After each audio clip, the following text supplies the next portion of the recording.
Yeah, the coroner's office does tell Eyewitness News that they are looking at this as a suicide case. Mark Salling's body was found hanging in a remote area of the Angeles National Forest, about 2 miles up the canyon here. The actor had pleaded guilty to child porn charges last month and was facing several years in prison. Officers made the grim discovery just before 9 this morning. Mark Salling's body found in a wooded area off Big Tujunga Canyon Road, a couple miles into the Angeles National Forest. Shortly before noon, workers from the coroner's office removed his body. The sergeant on the scene says an LAPD patrol spotted the 35-year-old actor's car parked on the shoulder of the road. They found the vehicle. So. And then that caused them to want to go into the brush and see what was in there? Correct. And that's where they made the discovery? They made the discovery. It was next to a creek. Salling spent 6 years on the TV musical series Glee, playing the role of Noah Puckerman.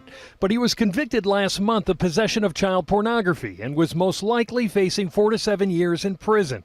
His sentencing was scheduled for March. I think it's really tragic. Neighbors of Salling were shocked to hear of his death, but even more surprised that his real-life character was far from the one he played on TV. When you think of Glee, you think of these really happy people and who could do no harm, really, just singing and dancing. Then when you think of that, you're kind of like, wow, the earth is kind of twisted in some ways.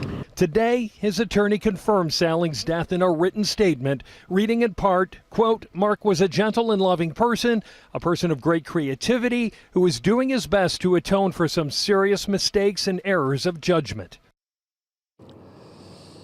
LAPD says they found no signs of foul play. They've turned the case over to the coroner's office. An autopsy is pending.